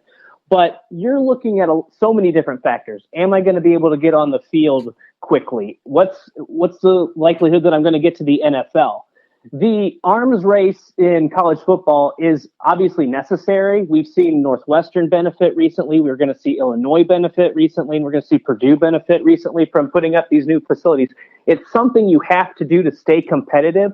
But once you get that facility built, I don't know that it really matters that Ohio State has 6 different waterfalls in their facility and Indiana doesn't have one, or whatever the case may be. To me, it's more about what kind of impact can I make immediately? What are my chances of getting to the NFL? Those are the 2 big selling points.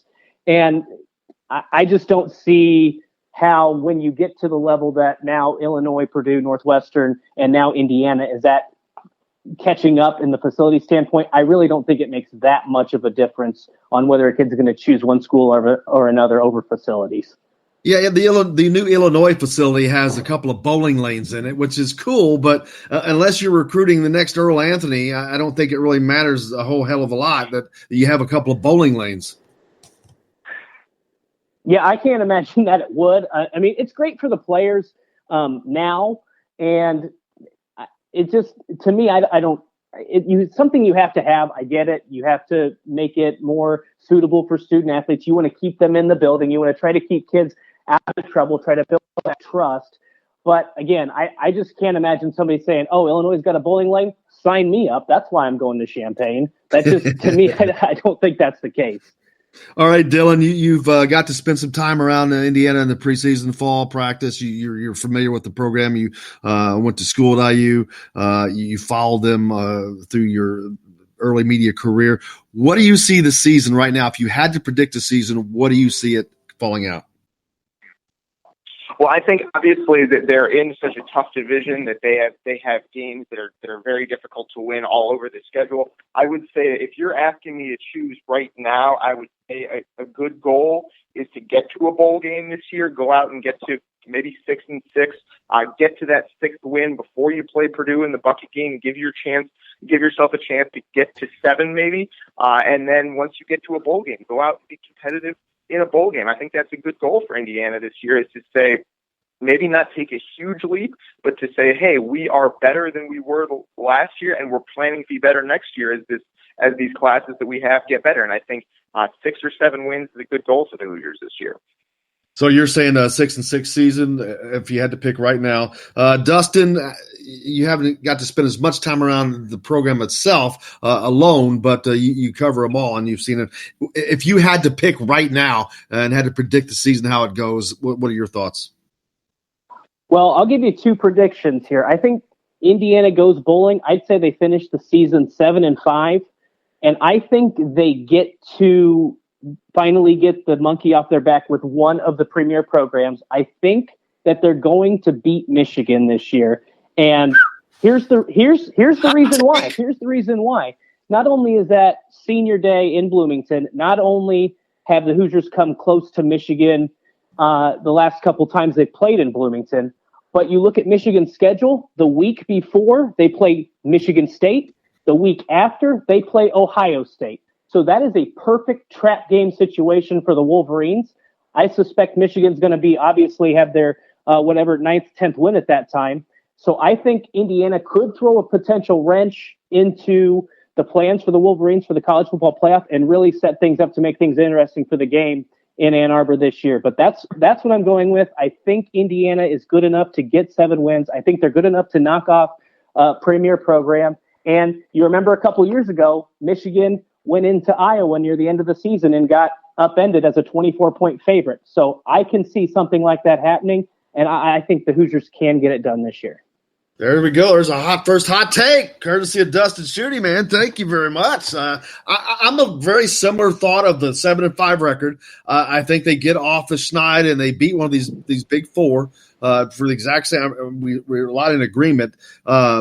I don't know who it's going to be. I don't know if catching Ohio State early without having much of a book on Indiana, they're not going to see a lot in these first 2 games. Those first 2 non-con games, they're not going to show a lot. I wouldn't imagine out of the playbook. So, and then catching Ohio State in a coaching change, which it doesn't sound like it's a big deal, but if you look back in history, when Urban Meyer left Florida, he left the same talent that he had played with the year before, but they lost several games the next. I think they went like 6-5 or 6-6 the next season, just after that coaching change. So it can have an effect. It's not the same as what went on there. Right now they've got, you got Kevin Wilson to run the offense, which is like having a head coach, and Ryan Day, who had a lot of experience last year because of the Urban Meyer fallout with his suspension and whatnot. But it's still changed, and I think that they could possibly catch them on that right time. And with as historically as they have played well against Ohio State, this may be the year that they shock the country and do that. I'm not sure that's going to be the game they do it in, but I still, as well, I see a 7-5 season, and I think they get their first bowl win since '91 and to win the 8th game after that. But looking forward to that. But so that's my take. Those are 3 good takes, guys. I appreciate that. And then this week, of course, we've got Ball State coming up. Indiana, a team last year. Ball State opened up with Notre Dame, played them very well, and so they came into the Indiana game with a little swagger. But Indiana didn't have a lot of problems with Ball State in that game. This year, this is the season opener for both. I think Indiana wins this game big, even without having to open the playbook. I think this is like a 38, 40-point game for Indiana, and I think they give up maybe 7 or 10 points on the backside. But I think it's a pretty easy win for Indiana and the debut of Michael Penix. And we'll get a better idea of how this young defensive line is going to play. That's probably Indiana's Achilles heel right now. They have a ton of kids there, but they're all a lot of young kids, inexperienced kids, but they'll be tested there. But I think Indiana wins that game rather handily. I'd say like 38-40 to 10. Dustin, what is your take on? Or actually, let me go to Dylan. Yeah, I think that Ball State is obviously, they did play Notre Dame close last year. They lose a lot of talent this year. Some of their best players transferred out. This is a team that went 4-8 last season. It would be really nice to get a big win week 1.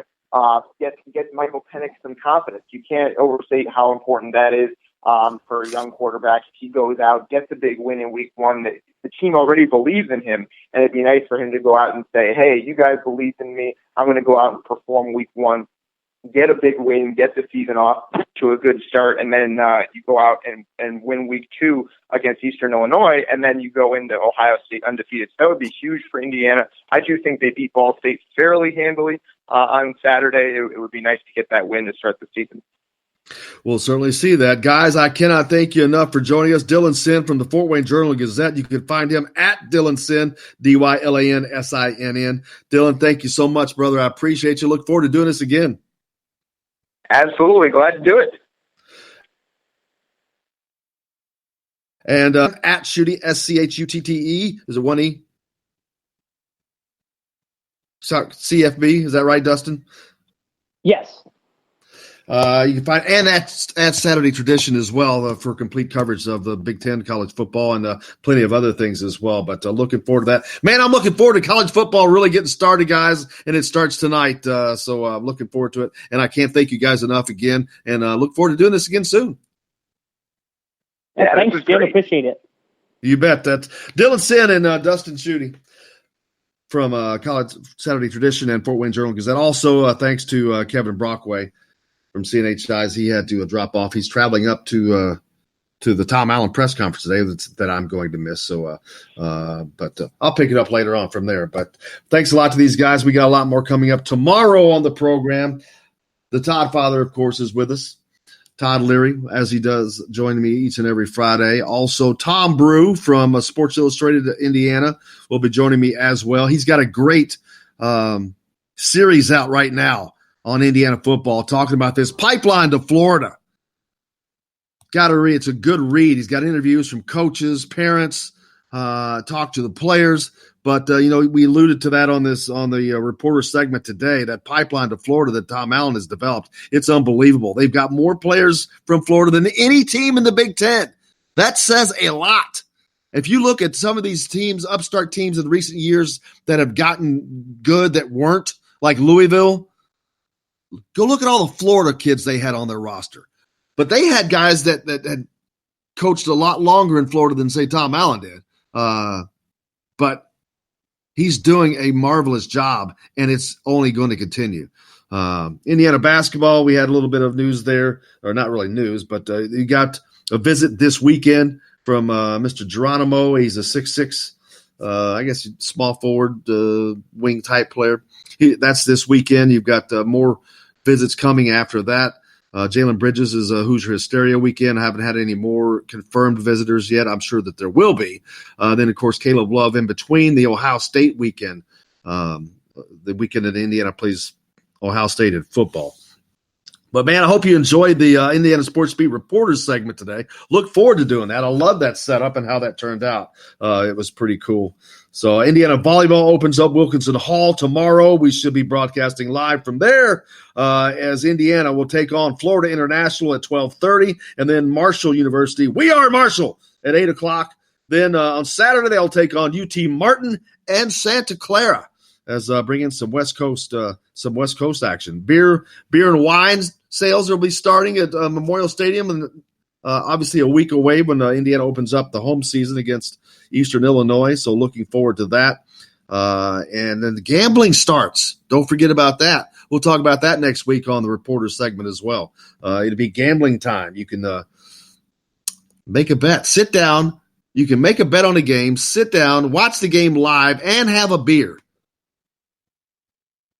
Amazing. A year ago, you could do none of that stuff. This year, you'll be able to do all of it. It's crazy. Let us know how you like the Indiana Sports Beat Reporter segment. Look forward to adding. Going to rotate some different reporters in, different beat writers and whatnot, but I really like how that went, Jake. What do you think? Turned out good. That's all we got to hear. Turned out good. Matters what you think, though. Let us know. Hit us up on the text line, 812-269-6367. Let me know what you thought of that. Suggestions, ideas, people you'd like to hear on. There you go. Send in a suggestion of people, reporters you'd like to hear on.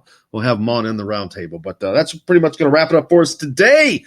Appreciate it again, everybody. Dylan Sinn from Fort Wayne Journal and Gazette, Kevin Brockway from CNHI, Dustin Schutte from Saturday Tradition. We heard from Fred Glass as well. Until tomorrow, when the Todd Father, Todd Leary, and Tom Brew will join me from Wilkinson Hall. And I'll have Jeff Oliphant, don't forget, father of Sophie Oliphant, former member of the 87 National Championship team. For Jake, I'm Jim Coyle. For Indiana Sports Beat Radio from the Golf Club at Eagle Point Studios, I'll see you on the radio. Still here to explain.